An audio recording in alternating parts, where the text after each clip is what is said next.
আমাদের বাংলাদেশে দেখা যায় কেউ কোটা বিরোধী আন্দোলন করছেন, কেউ কোটার পক্ষে আন্দোলন করছেন। আপনার কাছে স্পষ্টভাবে জানতে চাই, ইসলামে কোটা সিস্টেম এটা অনুমোদন করে কিনা। ঢাকা বিশ্ববিদ্যালয়ের একজন স্টুডেন্ট জানতে চেয়েছেন যে ইসলামে কোটা অনুমোদন করে কিনা। দেখেন, যদি সরাসরি বলেন যে কোটা এই শব্দটা ইসলামে আছে কিনা কোরআন হাদিসের মধ্যে, তো কোটা তো আসলে ইসলাম শরিয়ায় এইভাবে ডিরেক্ট নাই। তবে সিস্টেমটার কথা, কর্মক্ষেত্রে প্রায়োরিটি কে পাবে, কাকে নিয়োগ দেওয়া হবে, কাকে চাকরি দেওয়া হবে, কাকে নির্বাচন করা হবে, এগুলো তো শরীয়তে আছে। একটা মূলনীতি আপনাদেরকে মনে রাখতে হবে। ধরেন, সাহাবী রিদওয়ানুল্লাহি আনহুম আজমাইন যখন একটা অঞ্চল জয় করেছে, জয় করার পরে এখানে যে গনিমতের মালগুলো অর্জিত হয়েছে, সেই গনিমতের মালগুলো সাহাবীদের মধ্যে বন্টন করা হয়েছে। বাংলাদেশে স্বাধীনতা সার্বভৌমত্ব রক্ষার জন্য যারা যুদ্ধ করেছেন, এই মানুষগুলোকে সরকার পুরস্কার স্বরূপ মুক্তিযোদ্ধা ভাতা দেয়, তাদের ছেলে মেয়েদেরকে ফ্যাসিলিটি দেয়। সরাসরি এটাকে হারাম বলার কোনো সুযোগ নাই, কারণ সার্বভৌমত্ব রক্ষার জন্য যারা নিজেদের জীবনকে বিতরণ করেছে, বিলিয়ে দিয়েছে, এ মানুষগুলোকে পুরস্কার স্বরূপ অন্য মানুষকে উৎসাহিত করার জন্য এটা রাষ্ট্রনায়ক করতে পারে। এখানে শরীয়তে কোনো ঝামেলা নাই। মূল যে সমস্যাটা, ধরেন যিনি যুদ্ধ করেছেন তিনি উপকার পেলেন, তার পরিবার উপকার পেল, কিন্তু তার পরবর্তী 5 জেনারেশন, 6 জেনারেশন, 3 জেনারেশন, পরবর্তী জেনারেশন, তাদেরকে যদি উপকার দেওয়া হয়, তাহলে রাষ্ট্রীয় নাগরিক অন্যান্যরা ক্ষতিগ্রস্ত হবে কিনা, এটা হচ্ছে মূল বিষয়। এই জন্য কেউ আন্দোলন করতেছে পক্ষে, কেউ আন্দোলন করতেছে বিপক্ষে, তাই না? যে নাতিপুতি এরা এই অধিকার পাবে কিনা। তো এটা বিচারাধীন একটি বিষয়, সেটা রাষ্ট্র সিদ্ধান্ত নেবে। আমরা যে বিষয়টি বলতে চাচ্ছি, হকুল ইবাদ বলে ইসলামে শরিয়া একটি বিষয় রয়েছে, যে কিছু জিনিস আছে মানুষের হকের সাথে সম্পৃক্ত। ধরেন, একটা ছেলে অনার্স মাস্টার্সের সময় 5 বছর 6 বছর মোটো পড়াশোনা করলো না, খালি ঘোরাফেরা করলো, কিন্তু বাপ ছিল একটা কর্মকর্তা, বাপ ছিলেন একজন যোদ্ধা, মোটেও পড়াশোনা করে নাই, টাইনিয়া টুনিয়া কোনোভাবে পাশ করছে। এখন সে পরীক্ষা দিল, টেনে টেনে সেখানেও পরীক্ষা পাশ করলো। আর আরেকজন যিনি মেধাবী, উনি ফার্স্ট বয়, উনি সেকেন্ড বয়, উনি দেখা যাচ্ছে 100-র মধ্যে 96 পাইছে, আর ওই যে টেনে টুনে যে পাশ করছে ও পাইছে 33। তাহলে কি, কোটার আলোকে এই ছেলেটা যে 33 পেয়েছে, ওই 96 পাওয়া ছেলেকে টপকে গিয়ে সে চাকরি নিচ্ছে। তাহলে কি হচ্ছে? মেধাটা নষ্ট হচ্ছে, মেধার মূল্যায়নটা নষ্ট হচ্ছে, তাই না? তো ক্ষেত্র বিশেষে এই সমস্ত জায়গা, যেই জায়গাগুলোতে অযোগ্য লোককে নিয়োগ দিলে রাষ্ট্র হুমকির মধ্যে পড়বে, দিন হুমকির মধ্যে পড়বে, পুরো সোসাইটি হুমকির মধ্যে পড়বে, এই সমস্ত জায়গাগুলোতে এগুলো বিবেচনা করা উচিত। এবং ইসলাম এগুলোকে নিরুৎসাহিত করে, এটাকে অনুমোদন করে না। ইসলাম কি বলছে? যেই মানুষের যেই যোগ্যতা, তাকে সে অনুপাতে মূল্যায়ন করতে বলা হয়েছে। ধরেন, একজন কোরআন তেলাওয়াত একেবারে মিশরি কারীদের মতো পারে, সৌদি আরবের কারীদের মতো পারে, আর আরেকজন কোরআন তেলাওয়াত করে কিভাবে? চাঁদপুর, কুমিল্লা, রাজশাহী, নোয়াখালী, কুড়িগ্রাম, এই গ্রাম অঞ্চলে একজন মুরব্বীর মতো ভাঙাচুরা পড়া, ঠিকমতো পড়তেই পারে না, তেলাওয়াত করতে পারে না। তা আপনাকে যখন ইমামতির ইন্টারভিউ নেবেন, নিশ্চয়ই ওই গ্রাম্য লোককে নেবেন না, নেবেন যিনি মিশরের মতো তেলাওয়াত পড়ে, যিনি সৌদি আরবের হাফেজদের মতো তেলাওয়াত করতে পারে। আপনি তো তাদেরকে মূল্যায়ন করবেন, এটাই হচ্ছে স্বাভাবিক। তো এই জায়গাটা থেকে আসলে আমাদের খুব ফিল করা এবং খুব চিন্তা করা উচিত যে আমরা কাদেরকে নির্বাচন করছি। এবার আসেন, যদি সরাসরি এটাকে হারাম বলেন, কোটার বিপক্ষে আপনি কথা বলেন, তাহলে রাষ্ট্রের জন্য যারা জীবন দেবে, রাষ্ট্রের সার্বভৌমত্ব রক্ষার জন্য যারা লড়াই করবে, এই মানুষগুলো কিন্তু নিরুৎসাহিত হয়ে যাবে। তাই যোগ্যতা অনুসারে মানুষকে বিবেচনা করা উচিত। যারা আন্দোলন করছেন এবং যারা পক্ষে বিপক্ষে অবস্থান নিয়েছেন, নিট অ্যান্ড ক্লিন একটা টেন্ডেন্সি আমাদের ভিতরে কাজ করা নিয়ে আসা উচিত, যে কোটি কোটি জনসংখ্যার দেশ হচ্ছে এই বাংলাদেশ। আমি কোটার কারণে, প্রতিবন্ধীকে আপনি যদি সুযোগ না দেন, এই মানুষগুলো কিভাবে এগিয়ে যাবে? তো সেক্ষেত্রে তাদেরকে যোগ্য করে তোলা, যারা পড়াশোনা করছে না কিন্তু কোটার সুবিধা নিচ্ছে, তাদেরকে যোগ্য করে তোলার দায়িত্বও কিন্তু যারা নীতি নির্ধারক তাদেরকে যোগ্য করে তুলবে এবং তাদেরকে সেই কর্মের ব্যবস্থা করে দেবে। তো কোটাকে সরাসরি নেগলেক্ট করা এটা উচিত না। আবার কোটার মধ্যে থেকে পড়াশোনা বর্জন করে অযোগ্য হয়ে আপনার ফ্যাসিলিটি নেওয়া, এটাও কিন্তু উচিত না, কারণ এখানে একটা হকুল ইবাদের বিষয় রয়েছে। ঘুষ দেওয়া অনেকে চাকরি নেয়, কি করে? পাশ করছে টেনে টুনে। আরেকজন দেখা যাচ্ছে আপনার ফার্স্ট ক্লাস ফার্স্ট হয়েছে, কি করলো? 18 লক্ষ টাকা ঘুষ দিয়ে ওই যে 9 নম্বর সিরিয়ালে ছিল, 12 নম্বর সিরিয়ালে ছিল, ওই ছেলেটা ঢুকে গেলো, সম্পূর্ণরূপে হারাম, এটা কোনোভাবেই জায়েজ নেই। সুতরাং আল্লাহ তাআলা আমাদের সবাইকে বোঝার তৌফিক দান করুন। এগুলো নিয়ে বাড়াবাড়ি ছাড়াছাড়ি না করে আমরা যোগ্যতার ভিত্তিতে মানুষকে মূল্যায়ন করি। আল্লাহ বুঝদান করুক, বলুন আমিন। এখানে একটি প্রশ্ন করেছে জুবায়ের, উনি লিখেছেন যে মোহতারাম, আমি একটা মেয়েকে পছন্দ করি, সেও আমাকে পছন্দ করে। এখন বাড়িতে তার ফ্যামিলিও মেনে নিচ্ছে না, আমার ফ্যামিলিও মেনে নিচ্ছে না। এমতো অবস্থায় পালিয়ে বিয়ে করা বা গোপনে বিয়ে করা আমার জন্য জায়েজ হবে কিনা? কারণ তার সাথে আমার নিয়মিত শারীরিক ধরাছোঁয়া হচ্ছে। নাউজুবিল্লাহ বলেন জোরে সোরে একবার। এই জিনিসগুলো, এটা একটা আন্তর্জাতিক সমস্যা ভাই, বাংলাদেশে না, শুধু সারা পৃথিবীতেই।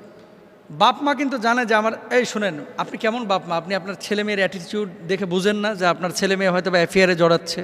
যেটা প্রেমে জমে যায় এটা দেখবেন মোবাইলে আসক্ত বেশি হয়, সব সময় কিন্তু বারবার দেখে, মেসেজ চেক করে, ছেলেও মেয়েও, যে কতক্ষণ আমার নক দিচ্ছে, আমার মানে তার টেন্ডেন্সি তো সবসময় ওই যে তার পছন্দের মানুষটাকে কেন্দ্র করে, তার শয়ন বলন কথন চলন সব কিছুতে তাকে কেন্দ্র করে।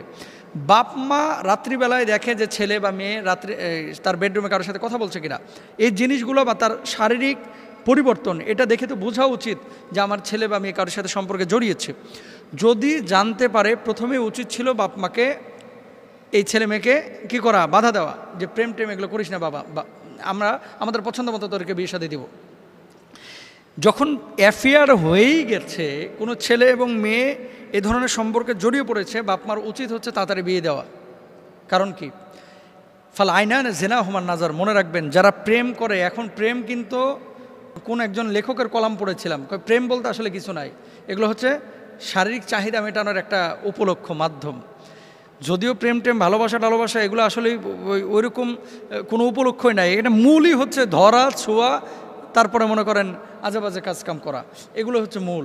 তো ফাল আইনান জেনা হুমান নাজার, চোখ দিয়ে খারাপ কিছু দেখা, এটা হচ্ছে চোখের জেনা। জিহ্বা দিয়ে খারাপ কথা বলা, এটা হচ্ছে জিহ্বার জেনা। হাত দিয়ে খারাপ কিছু স্পর্শ করা, এটা হচ্ছে হাতের জেনা।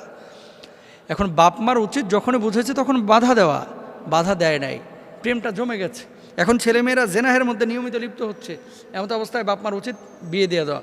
এখন বাপ মা যদি সেক্ষেত্রে মেনে না নেয় যে আমার এই চৌধুরী বাড়ির সাথে অমুক বাড়ির বিয়ে সাথে আমি মানতে পারবো না, এরকম যদি হয়ে থাকে, ছেলে মেয়ে পালিয়ে বিয়ে করতে পারবে কি না? দুইটা মাসালা। এক নম্বর, ছেলেও অ্যাডাল্ট, মেয়েও অ্যাডাল্ট। ছেলে বউ পালার মতো তার ফাইন্যান্সিয়াল ক্যাপাসিটি আছে, ফিজিক্যাল ক্যাপাসিটি আছে, এবং সেই মেয়েটার ভরণ পোষণ, তার সামাজিক নিরাপত্তা, পারিবারিক নিরাপত্তা সব কিছু ছেলেটা দিতে পারবে, এবং সে যথেষ্ট পয়সাওয়ালাও, বউ পালার মতো তার যোগ্যতা আছে। এমন তো অবস্থায় জেনা থেকে বাঁচার জন্য যদি পালায়া বিয়ে করে, কোনো স্কলার বলছেন এই বিয়েটা জায়েজ, কোনো স্কলার বলছেন এই বিয়েটা জায়েজ। কারণ আল্লাহ রাসূল সাল্লাল্লাহু আলাইহি ওয়াসাল্লামের কাছে এক মহিলা এসে বলছে, আল্লাহ নবী, আমার চাচাতো ভাইয়ের সাথে আমার বাপ জোর করে বিয়ে দিচ্ছে, আমি তো তারা পছন্দ করি না। আল্লাহ নবী বললেন যে তুমি চাইলে বিয়েটা রাখতেও পারো, চাইলে বিয়েটা ভেঙেও দিতে পারো। নবীজি আবার আরেকটা হাদিসের মধ্যে কি বলছে খেয়াল করেন, আইয়ুমা ইমরাআতিন নাকাহাত বিগাইরি ইজনি ওয়ালিহা ফানিকাহুহা বাতিলুন বাতিলুন বাতিলুন।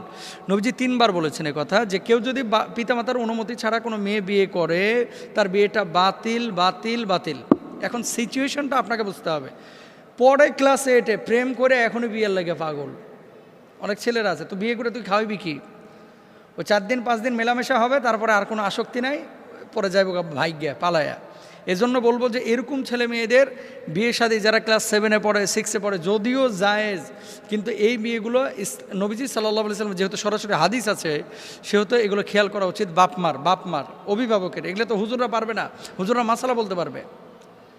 তাহলে এখানে যদি ছেলে এবং মেয়ের যথেষ্ট ক্যাপাসিটি অ্যাবিলিটি থাকে এবং নিয়মিত জেনাহের মধ্যে লিপ্ত হয়ে যাওয়ার আশঙ্কা থাকে, অথবা একদিন হলেও জেনাহের মধ্যে লিপ্ত হয়ে যাওয়ার আশঙ্কা থাকে, জেনা থেকে বাঁচার জন্য, চক্ষু হেফাজতের জন্য বাঁচার জন্য যদি রাষ্ট্রীয় আইন এবং শরীয়তের আইন ফলো করে যদি বিয়ে শাদী করে, এক শ্রেণীর স্কলারদের মতো এটা জায়েজ আছে। আর নবীজির হাদিস যেহেতু সরাসরি অভিভাবকের অনুমতি ছাড়া বিয়ে শাদী করা না যায়, এটা অনেক আগে আমি একদিন আলোচনা করেছিলাম, সরাসরি যেহেতু আছে, কোনো মেয়ে অভিভাবকের অনুমতি ছাড়া বিয়ে করতে পারবে না। শুধু জেনা থেকে বাঁচার জন্য যদি বাপ মাকে জানানোর পরও বাপ মা না মানে, তাহলে সেক্ষেত্রে কেউ বলছেন জায়েজ আছে। কিন্তু এটা হাদিসে যেহেতু আছে, সরাসরি আমরা বলবো যে আপনারা এ কাজ কেউ করেন না। শোনেন, পালিয়ে বিয়ে করার মধ্যে কোনো কল্যাণ নাই।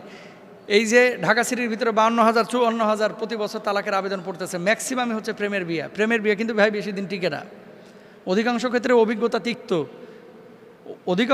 অভিজ্ঞতা তিক্ত। আপনি একটু দেখে শুনে বিয়ে করেন, কারণ যখন প্রেম করেন তখন আপনার আবেগ কাজ করে, আপনার ওই খালি চোখ দিয়ে সৌন্দর্যটা আপনি দেখেন, কিন্তু বিবেক দিয়ে আকল দিয়ে আপনি ভাবেন না। এই জন্য এই জিনিসগুলো কিন্তু আমাদের খেয়াল করা উচিত। আচ্ছা, তারপরে হচ্ছে ঢাকা বিশ্ববিদ্যালয় থেকে আমার কাছে ফোন এসেছিল গত বছর আগের বছর সম্ভবত, হ্যাঁ গত বছর আগের বছরই হবে। ছেলে বিবিএ করেছে, মেয়েও বিবিএ করেছে, দুইজন ব্যাংকে ভালো জব করতেছে, ভালো চাকরি বাকরি করে ভালো বেতন পাচ্ছে। বাপ মাকে বিয়ের জন্য বলতেছে যে আমরা একে অপরকে পছন্দ করে বিয়ে দেন। বাপ মার কথা কি, বয়স আর কত হয়েছে, আরেকটু ওয়েট কর। এরকম কিছু লোক আছে অভিভাবক, মানে বিয়ের দায়িত্বটা ঘাড়ে নিতে চায় না। আর কিছু অভিভাবক আছে, এরা অতি চালাক, শিয়ালের মতো আর কি। এরা চাই যে ছেলে মেয়ে ভাগ্যে বিয়ে করে ফেলাক, খরচটা বেঁচে যাক। কথা বুঝছেন? এরকম কিছু বাপ মাও আছে। তো সুতরাং এগুলো আমাদের খেয়াল করতে হবে। প্রেম যখন হয়ে গেছে জমিয়া ক্ষীর, অভিভাবকের উচিত হয় এটারে বাধা দেওয়া অথবা এটারে বিয়ে দিয়ে দেওয়া। থাক, মনে রাখবেন, অনেক বাপ মা ভয় পান যা খাওয়াবে কি। ঠিক আছে, তা আপনার ছেলে এখন প্রেম করে প্রতিদিন পার্কে গিয়ে আড্ডাবাজি করতেছে, গুনাহ তো আপনারও হচ্ছে। আপনি যেটা করবেন, মনে করবেন যে আল্লাহ যদি আমার একটা মেয়ে দিত তাহলে মেয়েটাকে কি খাওয়ানো লাগতো না। এই নিয়তে আপনি আপনার মেয়ে ওই ছেলের বিয়ে দিয়ে বউটাকে খাওয়াবেন ইনশাআল্লাহ, বেটার বউকে, ছেলের বউকে। আল্লাহ তাআলা আমাদেরকে বোঝার তৌফিক দান করুন।